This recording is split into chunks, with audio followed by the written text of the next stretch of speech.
जय हिंद मित्रांनो, मी दीपक पुन्हा एका नवीन व्हिडिओमध्ये तुमचं सर्वांचं खूप स्वागत आहे. तर मित्रांनो, आज आपण सिल्वर बीजचं या ठिकाणी टेक्निकल ॲनालिसिस करणार. सिल्वर बीजमध्ये कोणत्या लेवल आपल्यासाठी महत्त्वाचे असणार, कोणत्या लेवलला ETF सपोर्ट घेऊ शकतो, त्यानंतर कोणता हर्डल ETFसाठी असू शकतो, येणाऱ्या दिवसामध्ये सिल्वर बीजमध्ये रॅली येऊ शकते का, त्या सर्व गोष्टींचा अभ्यास आजच्या व्हिडिओमध्ये आपण या ठिकाणी करणार आहोत. तर व्हिडिओ नक्की शेवटपर्यंत बघायचा आहे, व्हिडिओला स्किप करत जाऊ नका. व्हिडिओला जेव्हा तुम्ही बघत असतात, जर तुम्हाला खरंच नॉलेज घ्यायचं असेल तर तुम्ही व्हिडिओ नक्की शेवटपर्यंत बघितला पाहिजे. व्हिडिओ स्किप करायचा, त्याला बघायचं काही फायदा नसतो मित्रांनो. ठीक आहे, व्हिडिओ पूर्ण बघत चला. काही वेळेला माझा व्हिडिओ जो असतो ना तो मोठा बनत असतो, पण त्यामधून शिकण्यासारख्या गोष्टी असतात, त्यामुळे तो व्हिडिओ मोठा बनत असतो. त्यामुळे व्हिडिओ नक्की बघायचे सर्वांनी. आणि ETF आपल्यासाठी नेहमी सेफ असतात. मी तुम्हाला नेहमी सांगत जाणार, आपल्या सामान्य माणसासाठी जे रिटेलर असतात त्यांच्यासाठी ETF नेहमी सेफ असतात. ETFमध्ये स्विंग ट्रेडिंग करून पण आपण चांगला पैसा बनवू शकतो. भलेही आपला पैसा थोडा बनेल, ज्या ठिकाणी जास्त पैसा लागणार प्रॉफिट पण तुम्हाला जास्त दिसणार, पैसा कमी लागतोय प्रॉफिट पण कमीच दिसेल तुम्हाला, पण पैसा सेफ बनतो, रिस्क पण जास्त नसते त्या ठिकाणी. त्यामुळे त्या ठिकाणी भीती नसते कोणत्या प्रकारची. ठीक आहे, त्यामुळे ETFमध्ये ट्रेडिंग केलेली केव्हाही चांगली असते. आपण लाँग टर्मसाठी पण ETFमध्ये गुंतवणूक करू शकतो. आपण ETFमध्ये SIP करू शकतो, किंवा मार्केटमध्ये जेव्हा डीप येत असतो, मार्केट जेव्हा खाली येत असतं, त्या डीपचा पण आपण फायदा उचलू शकतो. तर आज आपल्याला अशाच एका ETFची माहिती या ठिकाणी जाणून घ्यायची आहे. त्याचं नाव आहे सिल्वर बीज. आता जेव्हा तुम्ही व्हिडिओ बघाल, लेवल बघाल, तर तुम्ही पण स्वतःचा अभ्यास ठेवायचा. असं नाही की मी व्हिडिओ बनवला की ताबडतोब येणाऱ्या ट्रेडिंग सेशनमध्ये ताबडतोब ETFला बाय करून टाकायचं नाही. तुम्ही पण त्याच्यावरती अभ्यास करा, स्वतःला अपडेट करत चला. ठीक आहे, त्याच जागेवरती ठेवू नका, स्वावलंबी बनण्याचा प्रयत्न करा. आपण किती दिवस दुसऱ्यांवरती अवलंबून राहणार, आपण पण शिकलं पाहिजे, स्वतः काम केलं पाहिजे आपण स्टॉक मार्केटमध्ये, तेव्हा आपला पैसा टिकतो आणि बनतो पण. जेव्हा तुम्ही दुसऱ्यांच्या टिप्स फॉलो करत असतात तेव्हा मात्र तुमचा पैसा कधी बनू शकत नाही. स्वतः शिकत चला. आणि मित्रांनो, जर तुम्ही चॅनलवरती नवीन असाल तर चॅनलला पण नक्की सबस्क्राईब करून घ्यायचं आहे, आणि जवळ दिलेलं बेल आयकॉनचं बटन जे असतं त्यावरती हिट करा, जेणेकरून जे पण व्हिडिओ मी अपलोड करेल त्यांची नोटिफिकेशन तुम्हाला ताबडतोब मिळत जाणार. त्यामुळे बेल आयकॉनला पण तुम्ही नक्की हिट करायचं आहे. चला तर मग कोणताही वेळ वाया न घालवता आजच्या व्हिडिओला आपण सुरुवात करूया. तर आज आपण जो ETF निवडलेला आहे त्याचं नाव आहे सिल्वर बीज. तर सिल्वर बीज हे व्होलेटाईल असतं खूप. ठीक आहे ना, याच्यामध्ये चांगलं प्रॉफिट पण बनतं. जसं एक गोल्ड बीज असतो, कमोडिटी ETF म्हटले की सिल्वर बीज आणि गोल्ड बीज आलं. सिल्वर बीज व्होलेटाईल असतो, गोल्ड बीज स्मूथ चालतं. जसं आपला बँक निफ्टी इंडेक्स असतो बघा, व्होलेटाईल असतो, आणि निफ्टी इंडेक्स जो असतो तो स्मूथ चालतो, जास्त व्होलेटाईल नसतो तो. तशाच प्रकारचं गोल्ड आणि सिल्वर असतं. मग आपण सिल्वर बीजमध्ये स्विंग ट्रेडिंग करून चांगला पैसा पण बनवू शकतो. ETFवरती खूप सारे व्हिडिओ मी बनवलेले आहेत, तुम्ही प्लेलिस्टमध्ये जाऊन बघू शकतात. प्रत्येकाला वाटतं की स्ट्रॅटेजी म्हणजे काय वेगळं काही असतं. नाही हो, आपण मार्केटमध्ये काय प्लॅन करू शकतो, इथे कोणत्या पद्धतीने काम करू शकतो, तीच असते आपली स्वतःची स्ट्रॅटेजी. की मला इथे जर ETFला बाय करायचं आहे आणि मी इथे चुकलो तर माझा काय प्लॅन असला पाहिजे, ती आपली स्वतःची एक काय असते, स्ट्रॅटेजी असते. त्यानुसार पण आपण काम करू शकतो. मग याच्यामध्ये चांगले स्विंग आपल्याला पकडता येत असतात. सिल्वर बीजमध्ये चांगल्या लेवलला जर आपण सिल्वर बीजला बाय केलं तर प्रॉफिट पण आपलं बनतंच, आणि खूप जणांनी बनवलेलं पण आहे. आता आत्ताच्या वेळेला जर बघितलं, सिल्वर बीजचा आजचा क्लोज जर आपण बघितला, तो आलेला आहे 72.42 वरती. इथे सिल्वर बीजने क्लोज दिलेला आहे. आता एक गोष्ट तुम्हाला इथे दाखवून देतो, जेव्हा हा ETF बॉटमला आलेला होता, कंटिन्युअसली खाली येत होतं बघा, हे स्ट्रक्चर पूर्णपणे निगेटिव्ह होतं पहिले, आणि आपण ह्या लेवलच्या आसपास ETFला बघितलेलं होतं, आणि माझ्या मते खूप जणांनी ETFला 68 रुपयाला बाय केलेलं होतं. जे पण आपल्या चॅनलवरती बनून आहेत सुरुवातीपासून, त्यांनी 68 रुपयाला इथे ETFला बॉटमला बाय केलेलं होतं. हे बघा, कोणताही स्टॉक घ्या, ETF घ्या, जेव्हा आपण त्याच्यामध्ये बॉटम फिशिंग करणार, बॉटमला पकडणार, त्या ठिकाणी आपलं प्रॉफिट बनतंच. आणि ते पण कसं बनणार, जास्त प्रमाणामध्ये, जास्त प्रॉफिट बनत असतं. मग इथून ETFने काय केलं होतं, रिव्हर्सल दिलेला होता, आणि हे बनणारं जे प्रॉफिट होतं, डायरेक्ट ETF आपला जवळजवळ 74 रुपयांच्या आसपास गेलेला होता. मग जर तुम्ही बॉटमला ETFला बाय केलेलं असतं तर तुमचं प्रॉफिट इथे नक्कीच जास्त बनलेलं असतं. आता हे जे चार्ट असतात ना ETFचे मित्रांनो, खूप जणांना समजत नाही, आणि ते रीड पण करता येत नाही. काही अडचण नसते, सवय लावून घ्या, आपोआप समजेल कोणता ETFमध्ये सपोर्ट आहे, कोणता सप्लाय झोन ETFमध्ये तयार होतो आहे, कोणता डिमांड झोन तयार होतो आहे. जेव्हा तुम्ही ऑब्झर्वेशन करतात ना चार्टचं, ही सवय होऊन जात असते. काही जणांना अडचण येतात रीड करण्यासाठी, पण आपल्याला ती सवय लावून घ्यायची, आपोआप समजतं. आता जवळजवळ 8 ते 10 दिवस झाले तुम्हाला ETF थोडासा कन्सल्टेशनमध्ये दिसतं बघा. आपण फ्युचरचा चार्ट पण बघणार, सिल्वर फ्युचरचा चार्ट पण मी तुम्हाला दाखवेल, तिथं पण आपण ॲनालिसिस करू. सुरुवातीला आपण बघू सिल्वर बीजचा चार्ट, त्यानंतर सिल्वरची तुलना आपण करू US डॉलर इंडेक्ससोबत. US डॉलर इंडेक्स आणि सिल्वर एक दुसऱ्यांच्या अपोजिट असतात. मी तुम्हाला खूप वेळेला दाखवून पण दिलेलं आहे आणि आज पण दाखवून देणार. या ठिकाणी सिल्वर बीज कॉन्सोलिडेशनमध्ये आपल्याला जाताना दिसतंय. आता प्रोबॅबिलिटी काय असणार इथे, हे बघा, एक शार्प अप मूव्ह दिला होता, त्यानंतर हे होणारं कॉन्सोलिडेशन. एक प्रकारे आपण म्हणू शकतो की आपण इथे जर ट्रेंडला बघितलं तर प्रोबॅबिलिटी कशाची, ETF वरती जाण्याची. आणि गेला तर कुठपर्यंत, एक हर्डल आहे 74 रुपयांच्या आसपास, एक रेजिस्टन्स असणार आहे, तिथपर्यंत ETF जाऊ शकतो करंट मार्केट प्राईसपासून. आणि ती लेवल जर ब्रेक झाली तर आपल्याला 76 रुपयांचे लेवल पण इथे ETF मध्ये मिळू शकतात. 76 रुपये, ETF 76 रुपयाला पण जाऊ शकतो. मग आपला प्लॅन काय असला पाहिजे, मी जर करंट मार्केट प्राईसला इथे ETFला बाय करतोय, ही लेवल तर छानच आहे, काही अडचण नाही की ते आपण ETFला बाय केलं पाहिजे. आपण इथे ETFला बाय पण करू शकतो करंट मार्केट प्राईसला 72.42ला. समजा मी इथे चुकलो, माझं ॲनालिसिस चुकलं, शेवटी मार्केट आहे बघा, काही होऊ शकतं व्हायला, सुप्रीम असतं ते, मी चुकलो, तर माझा नंतरचा प्लॅन काय असला पाहिजे. माझा प्लॅन काय असला पाहिजे की मला खाली एक सपोर्ट दिसतोय, स्ट्रॉंग सपोर्ट. ही लेवल पहिले काय होते, रेजिस्टन्स, आणि हीच नंतर आपल्यासाठी काय बनणार आहे, सपोर्ट. ही लेवल आपल्यासाठी काय बनणार, सपोर्ट. ह्या लेवलपासून ETF जर वरती न जाता जर तो खाली आला, ही अशी लेवल आहे की मी इथे ETFला टॉपअप करू शकतो, म्हणजे काही क्वांटिटी मी ॲड करू शकतो. आता काही जण म्हणणार हे ॲव्हरेज करणं चालू, हो, याला ॲव्हरेजच म्हणतात. ETFमध्ये आपण ॲव्हरेज करू शकतो, स्टॉकमध्ये नाही करू शकत, कारण की एखादा स्टॉक आहे तो कंटिन्युअसली खाली येऊ शकतो आणि तो खालून वरती केव्हा जाणार हे कोणाला माहीत नाही, रिव्हर्सल येईलच का त्याच्यामध्ये माहीत नाही. पण आत्तापर्यंतची हिस्ट्री आपण जर बघितली, कोणताही इंडेक्स असू द्या, तो खाली आला तर वरती गेलाच. सिल्वर, गोल्ड बघा, सिल्वर आणि गोल्ड यांचे पण भाव बघा तुम्ही, जरी यांच्यामध्ये करेक्शन झालं तर चांगली बाईंग पण येत असते. आणि जेव्हा सिल्वर आणि गोल्ड खाली येणार, ती आपल्यासाठी एक संधीच असते नेहमी.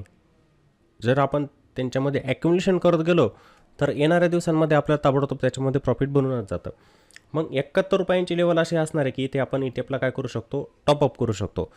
त्यामुळे मग आपल्याजवळ प्लॅन असला पाहिजे की माझ्याजवळ जर 50,000 रुपये असतील तर मी एकाच वेळेला ETF बाय केले पाहिजे का, नाही, मी एकाच वेळेला ETF बाय करायला नको. मी 2-3 टप्प्यांमध्ये ETFला बाय केलं पाहिजे, जेणेकरून माझ्याकडे बॅकअप असला पाहिजे. जो मार्केटमध्ये डीप येत असतो, समजा सिल्वर खाली आलं, सिल्वरमध्ये जर डीप आला, त्या डीपचा फायदा मला मिळवता आला पाहिजे, त्यासाठी आपल्याजवळ बॅकअप असला पाहिजे.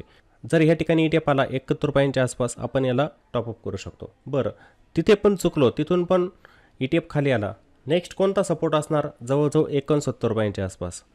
ही स्ट्रॉंग सपोर्टचं काम करेल. मग ही लेवल एक स्ट्रॉंग सपोर्टचं काम करेल. माझं काम काय बनतं की मी इथे मग ETFमध्ये बाय केलं पाहिजे. आणि कंटिन्युअसली खाली येऊ शकत नाही सिल्वर, ठीक आहे ना, बाईंग येणारच, त्याच्यामध्ये रॅली येत असते. आणि अशी रॅली येत असते काही वेळेला की तुम्हाला थांबायची गरज पण पडत नाही. एकाच दिवसाला तुमचं 4 ते 5% प्रॉफिट बनून जात असतं सिल्वर बीजमध्ये. खूप जणांनी एकाच दिवसामध्ये एवढं प्रॉफिट पण बुक केलेलं आहे. तुम्ही चार्टचं ऑब्झर्वेशन करा, चार्ट रीड करा, तुम्हाला समजेल या गोष्टी की बनतं एकाच दिवसामध्ये एवढं प्रॉफिट बनून जात असतं. तर करंट मार्केट प्राईसला पण इथे आपण बाय करू शकतो.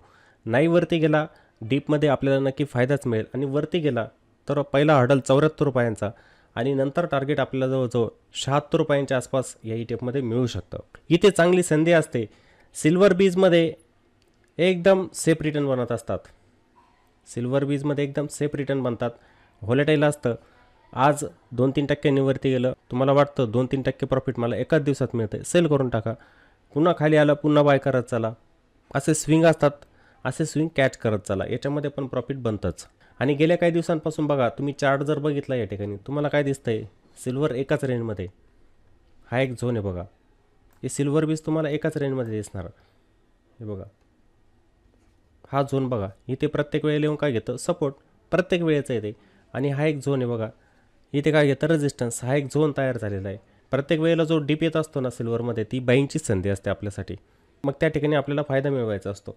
मी तुम्हाला सिल्वर फ्युचरचा चार्ट दाखवतो. आता हा जो चार्ट मी ओपन केलेला आहे, हा सिल्वर फ्युचरचा, हे फ्युचर आहे सिल्वरचं, सिल्वर फ्युचर, हा फ्युचरचा चार्ट आहे.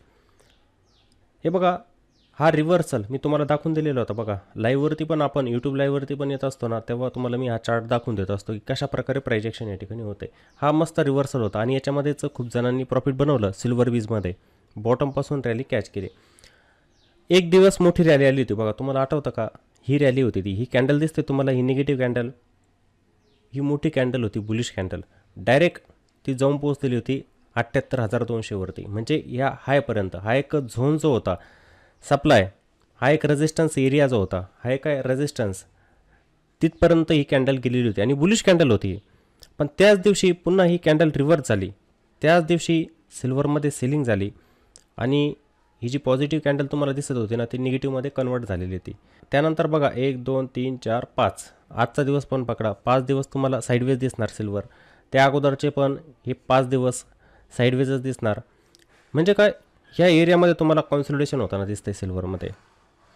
मग आता इथे काय होऊ शकतं, प्रोबॅबिलिटी काय माहिती आहे का? ट्रेंडला जर फॉलो केलं आपण तर इथे एखादा ब्रेकआउट मिळू शकतो सिल्वरमध्ये. इथे ना बाईंग येऊ शकते. इथे बनत चाललेली आहे नॅरो रेंज, ही दिसते ना तुम्हाला, ही नॅरो रेंज कॉन्सोलिडेशन होताना दिसतंय. सिल्वरवरती गेलं आणि थोडं कॉन्सोलिडेट होताना आपल्याला इथे दिसतंय. तर ट्रेंडला आपण फॉलो केलं तर एक प्रोबॅबिलिटी आहे की सिल्वर इथे ब्रेकआउट देणार आपल्याला. आणि येणारा दिवस असा पण असू शकतो सिल्वरमध्ये, म्हणजे मी असं म्हणत नाही की ताबडतोब 1-2 महिन्यांमध्ये, पण हे 2024 वर्ष, 2024 वर्ष, या वर्षामध्ये सिल्वरचे भाव आपल्याला 80,000पर्यंत पण जाताना दिसू शकतात, जाऊ शकतं. आता 2023मध्ये पण मी म्हटलं होतं की डिसेंबरपर्यंत जायला पाहिजे. अनुमान चुकला, ते 78,000पर्यंत गेलं. हे बघा, आता आपण म्हणतोय म्हणून तेवढ्याच लेवलपर्यंत ते जाणार पण नाही. मी म्हटलो मागच्या वर्षी की मला वाटतं आहे की मला वाटतं की डिसेंबर 2023पर्यंत सिल्वर 80,000पर्यंत जायला पाहिजे. नाही गेलं, ते 78,000पर्यंतच गेलं. आपण तर काय परफेक्ट भविष्यवाणी करू शकत नाही की 80,000च जायला पाहिजे, असं तर शक्यच नाही आहे. एक अनुमान असतो, तो एक रेंज बघून आपण अनुमान लावत असतो, कॅल्क्युलेशन करत असतो की एवढं जायला पाहिजे. ठीक आहे ना, इथे पण तसंच आहे, एक अंदाज की येणाऱ्या दिवसांमध्ये जायला पाहिजे. हा पण एक अंदाज आहे की 2024 लास्टपर्यंत सिल्वरचे भाव 80,000पर्यंत जायला पाहिजे. खूप दिवस सिल्वर खालीच होतं. गोल्डने तर ऑल टाईम हाय बनवलं नवीन, पण इकडे सिल्वरने नाही बनवला. तर एक अंदाज आहे, एक अनुमान आहे की इथे सिल्वर 80,000चे लेवल दाखवू शकतं ह्या वर्षामध्ये. बघूया काय होतं ते. पण आत्ताच्या वेळेला जर बघितलं ना की एक स्पाईक बनतोच, ठीक आहे ना, एक बाईंग बनते आणि ती केव्हा येईल सांगता येत नाही, आणि एकाच दिवसाला ती येत असते मग 2,000 आणि 3,000 पॉईंट. ही रॅली एकाच दिवसामध्ये येत असते. तो दिवस बाकी आहे अजून, ती रॅली पेंडिंग आहे. ही कॅन्डल जी निगेटिव्ह बनली ह्या दिवशी ती होती 1400-1500 पॉईंटची रॅली. त्यापेक्षा जास्त अपेक्षित आहे की इथे मोठी कॅन्डल बनायला पाहिजे अशी, त्याच्यापेक्षा पण जास्त 2,000-3,000 पॉईंट येत असते आणि अचानक येणार. तो दिवस सांगता येत नाही केव्हा येईल, पण येणारच ती 2,000 ते 3,000 पॉईंटची रॅली सिल्वरमध्ये येत असते. मग जर तुम्ही ETF ला बाय करून ठेवलेला असेल आणि समजा तुम्ही बाय केल्यानंतर 4-5 दिवसात किंवा 1 आठवड्याभरामध्ये जर ती रॅली आली तर प्रॉफिट तुमचं बनणारच त्याच्यामध्ये. ठीक आहे ना. फ्युचरचा चार्टमध्ये काय दिसतं आपल्याला, कन्सॉलिडेशन होताना दिसतं इथं सिल्वरमध्ये. त्यानंतर आपण US डॉलर इंडेक्सचा चार्ट बघूया. आता हा जो चार्ट आपण ओपन केला US डॉलर इंडेक्सचा, US डॉलर इंडेक्स इथे आपल्याला वरती जाताना दिसतंय. आता वरती जाताना दिसतंय, जर US डॉलर इंडेक्स वरती जात असेल तर सिल्वर आणि गोल्डमध्ये थोडं करेक्शन येत असतं. आता एका रेजिस्टन्स लेवलवरती US डॉलर इंडेक्स,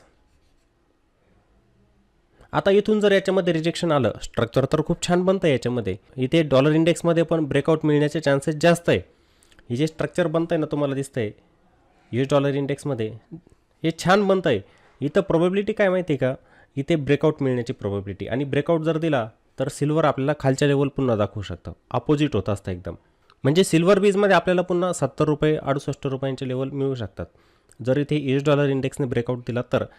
जर हे 105पर्यंत गेलं तर, US डॉलर इंडेक्स जर 105 106च्या आसपास जर गेलं तर आपल्याला सिल्वर बीज पुन्हा 68-70 रुपयांचे लेवल दाखवू पण शकतात. ती संधी असणार एक मोठी. समजा नाही केलं, इथूनच जर रिजेक्शन आलं US डॉलर इंडेक्समध्ये, हा एक काय सप्लाय झोन आहे, हा काय ही लेवल काय आपल्यासाठी एक रेजिस्टन्स आहे 104च्या आसपास. जर ह्या ठिकाणी पुन्हा रिजेक्शन आलं US डॉलर इंडेक्समध्ये तर आपल्याला सिल्वर बीज वरच्या लेवल दाखवेल आणि सिल्वर वरती जाणार. सिल्वर वरती गेलं तर सिल्वर बीज पण वरतीच जाणार, सिल्वर बीज पण वरती जाणार. हे एक दुसऱ्यांच्या अपोजिट साईडला असतात. तुम्ही चार्ट ठेवायचे समोरासमोर, त्यांचं कम्पॅरिझन करत चालला, तुम्हाला परफेक्ट समजेल की US डॉलर इंडेक्सचा चार्ट आणि सिल्वरचा चार्ट हे एकदम एक दुसऱ्यांच्या अपोजिट साईडला चालतात. जेव्हा US डॉलर इंडेक्सवरती सिल्वर खाली, जेव्हा US डॉलर इंडेक्स खाली सिल्वरवरती, एक दुसऱ्यांच्या अपोजिट असतात. मग आपण इथे हा अभ्यास करायचा असतो मित्रांनो. हा जर आपण अभ्यास केला आणि त्याप्रमाणे आपला प्लॅन आपण जर तयार ठेवला तर आपण परफेक्ट एक चांगल्या लेवलला सिल्वर बीजला बाय करून प्रॉफिट बुक करू शकतो. याच्यामध्ये प्रॉपर अभ्यास करायचा असतो, लॉजिक असतं प्रत्येक गोष्टींचं. आता तुम्हाला जर US डॉलर इंडेक्स काय आहे जर माहीत नसेल तर तुम्ही जाऊन व्हिडिओ बघा. प्लेलिस्टमध्ये नाव पण टाकलेलं आहे मी, US डॉलर इंडेक्स. जाऊन बघायचं, तुम्हाला परफेक्ट समजेल की सोने आणि चांदी यांचं काय रिलेशन असतं, कमोडिटीचं ह्या US डॉलर इंडेक्ससोबत काय रिलेशन असतं, आपण का तुलना करत असतो हे समजेल तुम्हाला. त्यासाठी तुम्ही तो व्हिडिओ जाऊन बघायचा. थोडा मोठा व्हिडिओ पण बघा, नॉलेज मिळेल तुम्हाला त्यातून. समजलं ना. तर इथे आपल्याला परफेक्ट US डॉलर इंडेक्सवरती जाताना दिसतंय. आता इथे जर याच्यामध्ये रिजेक्शन जर आलं तर मग आपल्याला सिल्वर पुन्हा वरच्या लेवल दाखवेल, वरती जाऊ शकतं पुन्हा. समजलं. हे झालं US डॉलर इंडेक्सचं ॲनालिसिस. त्यानंतर आपण यांना व्हॉल्यूम बघूया. कशामध्ये? सिल्वर बीजमध्ये आजच्या दिवशी कसं व्हॉल्यूम होतं. त्यानंतर हिस्टॉरिकल डाटा पण बघूया, मागच्या काही दिवसांमध्ये व्हॉल्यूम कसं होतं ते आपण बघूया. त्यासाठी जाऊ आपण NSEच्या वेबसाईटवरती. तर आपण आलेलो आहे आता NSEच्या वेबसाईटवरती. हे होम पेज याच्यावरती आलेलं आहे. आपण काय करणार, इक्विटी मार्केटमध्ये जाणार. त्यानंतर आपण एक्सचेंज ट्रेडेड फंडमध्ये जाणार.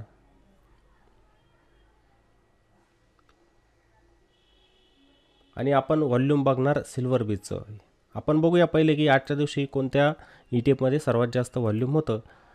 इथे बघूया आपण IT बीजमध्ये सर्वात जास्त व्हॉल्यूम होतं आजच्या दिवशी. IT बीज, निफ्टी बीज, गोल्ड बीज, लिक्विड बीजमध्ये तर नेहमी व्हॉल्यूम असतंच.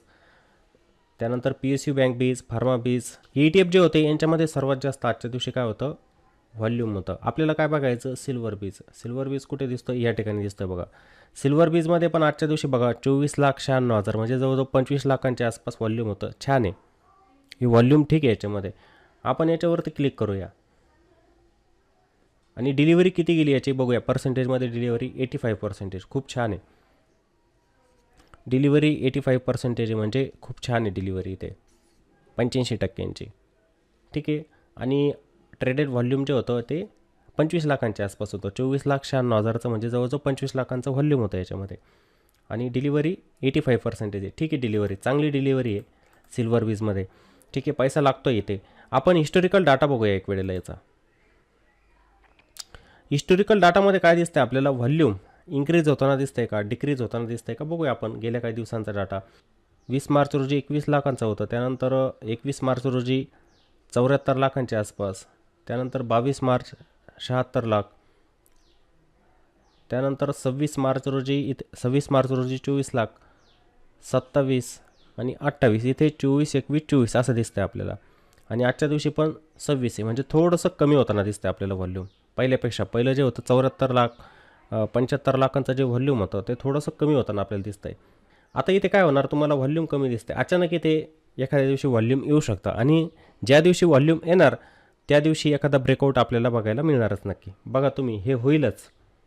कारण की आपल्याला चार्टवरती पण काय दिसतंय की तिथे आपल्याला नॅरो रेंज बनताना दिसते बघा.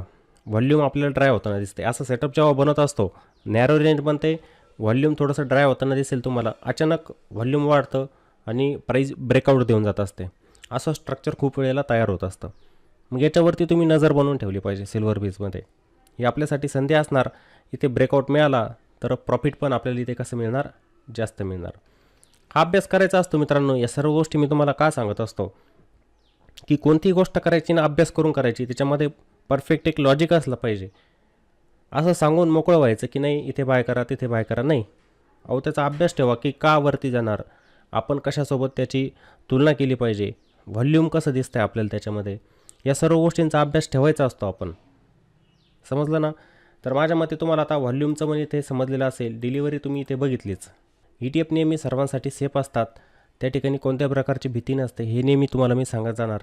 जे रिटेलर असतात आपले ऑप्शन ट्रेडिंग करत असतात, मोठे लॉस करत असतात, डेलीचे ओव्हर ट्रेडिंग करतात, कॉल बाय कर पुट बाय कर, डेली पैसा तिथे लूज करत असतात, त्यांच्यासाठी सेफ साधनं असतं ETF. पण त्याकडे कोणी जातच नाही कारण की हळूहळू पैसा बनतो आणि आजकाल प्रत्येकाला हळूहळू पैसा बनणं पसंत नाही आहे. त्यांना पाहिजे असतो एका दिवसामध्ये मोठा पैसा. ETF थोडा थोडा बनत असतो पैसा, पण हा नेहमी सेफ असतो. ETF चांगलं शिकून त्याच्यामध्ये ट्रेडिंग केली आपण तर तिथे पण आपला पैसा नेहमी बनतच असतो. ठीक आहे. आणि येणाऱ्या दिवसांमध्ये ETF आपलं भविष्य असणार आहे मित्रांनो. मी याला खूप दिवसांपासून ट्रॅक करतो. याच्यामध्ये पहिलं व्हॉल्यूम खूप कमी असायचं आणि ते व्हॉल्यूम मला आता वाढताना दिसतं दिवसेंदिवस. म्हणजे लोक इथे पैसा लावत आहे. ठीक आहे. EPFO तुम्हाला माहीत असेल, EPFOचा पण पैसा इथेच आहे. ETFमध्ये SBIचं ETF आहे, त्याच्यामध्ये पैसा लागतो EPFOचा. समजलं ना. त्यामुळे ETF आपल्यासाठी नेहमी सेफ असतात. तर माझ्या मते तुम्हाला सर्वांना सिल्वर बीजमध्ये महत्त्वाचे लेवल समजलेले असतील. आणि मित्रांनो, जर व्हिडिओ आवडलेला असेल तर व्हिडिओला नक्की लाईक करायचं आहे, व्हिडिओला कॉमेंट पण करा आणि व्हिडिओला जास्तीत जास्त शेअर पण करा. चला तर मग पुन्हा भेटूया एका नवीन व्हिडिओमध्ये. जय हिंद.